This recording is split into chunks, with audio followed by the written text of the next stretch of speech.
கர்த்தராகிய இயேசு கிறிஸ்துவின் இனிய நாமத்தில் இன்றைய காலை வேளையில் பிரயாணம் என்ற செய்தியின் மூலமாக உங்களை சந்திப்பதில் மிக்க மகிழ்ச்சி அடைகிறேன்.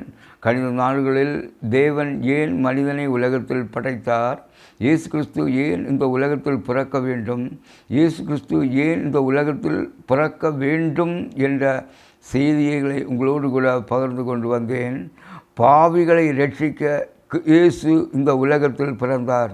இயேசு கிறிஸ்துவின் பிறப்பிலே ஒரு வித்தியாசம், வளர்ப்பிலே ஒரு வித்தியாசம், ஊழியத்திலே வித்தியாசம், அவருடைய மரணத்திலே வித்தியாசம். இப்படி இயேசு கிறிஸ்து ஒரு சரித்திர நாயகனாக இந்த உலகத்தில் அவதரித்தார். யூத ராஜ சிங்கமாகிய இயேசுவிற்கு பிறக்கும்படி எங்கும் யாரும் இடம் கொடுக்கவில்லை. ஒரு ராஜாவுக்கு பிறக்க கிடைத்த இடம் மாட்டுத் தொழுவம். மாட்டுத் தொழுவத்தில் வெளிச்சம் இல்லை. ஆகவே மின்னாம்பூச்சி மெல்லிய இசையுடன் வெளிச்சத்தை கொடுக்க மாட்டுச்சாணியின் நாற்றத்தை மாற்ற சாஸ்திரிகள் வெள்ளைப்போளம் போன்ற வாசனை திரவியங்களால் அந்த இடத்தை வாசனையினால் அலங்கரித்தார்கள். இப்படி மாட்டுத் தொழுவத்தில் பிறந்த இயேசு எப்படி சர்வ உலகத்திற்கும் ராஜாதி ராஜாவாக வெளிப்பட்டார். பழைய ஏற்பாட்டு காலத்தில் சொல்லப்பட்டதான தீர்க்க தரிசனங்கள் புதிய ஏற்பாட்டு காலத்தில் நிறைவேறியது. இயேசு கிறிஸ்துவின் முதல் வருகை எதற்கு என்பதை தொடர்ந்து பார்க்கலாம். பாவிகளை ரட்சிக்க கிறிஸ்து இயேசு இந்த உலகத்தில் வந்தார் என்கிற வார்த்தை உண்மையும் எல்லா அங்கீகரிப்புக்கும் பாத்திரமானது என்று 1 தீமோத்தேயு 1:15 பார்க்கலாம். மாட்டுத் தொழுவத்தில் பிறந்த இயேசு எப்படி ராஜாதி ராஜாவாக வெளிப்பட்டார்? பொதுவாக சொன்னால் இயேசுவை மரியாள் பிறந்தது போல் இதுவரையிலும் யாரும் இந்த உலகத்தில் பிறந்திருக்க மாட்டார்கள். இப்படி பிறந்ததான இயேசு இருளில் இருந்த ஜனத்திற்கு வெளிச்சத்தை கொடுக்கும்படி ஜீவ ஒளியாக இந்த உலகத்தில் அவதரித்தார். இயேசு 30 வயது வரையிலும் எந்த ஊழியமும் செய்யவில்லை. அவர் ஞான ஸ்நானம் பெறும் வரையிலும் எந்த பிசாசும் அவரிடத்தில் போகவில்லை. என்றைக்கு ஞான ஸ்நானம் பெற்று ஊழியத்தை ஆரம்பித்தாரோ பிசாசும் அவரை சோதிக்கும்படி பின்னால் புறப்பட்டான். இயேசு ஞானஸ்நானம் பெற்று ஜலத்திலிருந்து கரையேறின உடனே இதோ வானம் அவருக்கு திறக்கப்பட்டது. தேவ ஆவி புறாவை போல இறங்கி அவர் மேல் வருகிறதை கண்டார். அன்றியும் வானத்திலிருந்து ஒரு சத்தம் உண்டாகி, இவர் என்னுடைய நேசகுமாரன், இவரில் பிரியமாய் இருக்கிறேன் என்று உரைக்கப்பட்டது. மத்தேயு 3:16-17 பார்க்கலாம். அப்பொழுது இயேசு பிசாசினால் சோதிக்கப்படுவதற்கு ஆவியானவரே வனாந்திரத்துக்கு கொண்டு போகப்பட்டார் என்று மத்தேயு 4:1 வாசிக்கிறோம். இன்றைக்கு தேவ பிள்ளைகளை ஊழியம் செய்ய பிசாசானவன் விடுவதில்லை. பிசாசு 2 கொம்பு எல்லாம் வைத்து கொண்டு வரமாட்டான். உன்னுடைய குடும்பத்தில் இருக்கிற உன் மனைவி அல்லது உன் கணவன் அல்லது உன் பிள்ளைகள், உன்னுடைய குடும்பத்தில் உள்ளவர்களை கொண்டு உனக்கு விரோதமாக எழும்ப பண்ணுவான். ஆரம்ப ஊழியம் சில வேளை கஷ்டமாக இருக்கலாம். ஆனால் உங்கள் குடும்பத்தை நடத்த ஆண்டவர் வழி திறப்பார். சிலர் நினைப்பதுண்டு, ஊழியத்திற்கு வந்தவுடன் பெரிய ஊழியக்காரனாக மாற வேண்டும், பெரிய பணக்காரனாக மாற வேண்டும். தேவ பிள்ளைகளே, ஆரம்ப ஊழியத்தில் சில பாடுகள், கஷ்டங்கள், பண கஷ்டங்கள், இந்த சூழ்நிலைகள் கடந்து போக வேண்டியது வரலாம். ஆனால் தேவன் ஒரு நாளும் கைவிட மாட்டார். யார் முழங்காலில் நின்றார்களோ அவர்களை கொண்டு தேவன் அற்புதம் செய்தார். அவர்கள் குடும்பங்களை ஆசீர்வதித்தார், அவர்கள் தலைமுறைகளை ஆசீர்வதித்தார். ஆடம்பரமான வாழ்க்கைக்கு தேவன் பணம் கொடுக்க மாட்டார்.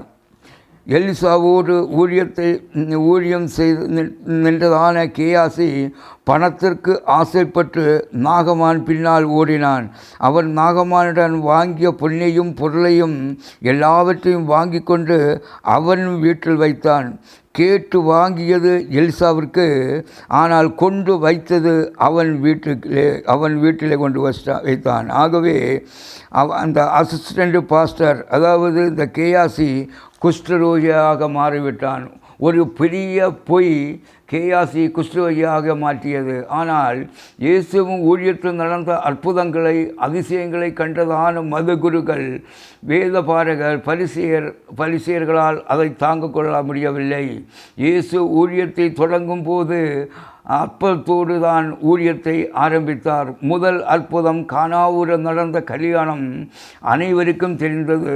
கர்த்தருடைய வார்த்தை புறப்பட்டு போய் ஒரு நாளும் அப்படியே திரும்பி வருவதில்லை. அது போனால் ஏதாவது அற்புதம் செய்துவிட்டு தான் திரும்பி வரும்.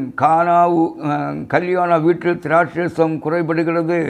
அந்த வீடு முழுவதும் ஒரே பரபரப்பாக காணப்படுகிறது. இந்த பரபரப்பான சூழ்நிலையில் இயேசுவின் தாய் இயேசுவை பார்த்து, இவர்களுக்கு திராட்சரசம் குறைபடுகிறது என்று சொன்னார். இயேசு தாயை பார்த்து, என் வேலை இன்னும் வரவில்லை என்றார். ஆனாலும் வேலைக்காரரை பார்த்து, ஜாடிகள் தண்ணீரை நிரப்புங்கள் என்று சொன்னார். இயேசுவின் தாய் அவரிடம் சொல்ல காரணம் என்ன? அவர் அதற்கு முன் ஏதாவது அற்புதம் செய்திருக்கிறாரா? இல்லை. ஆனால் இயேசுவின் பிறப்பிலே வித்தியாசம் என்று இயேசுவின் தாயாகிய மரியாளுக்கு தெரியும்.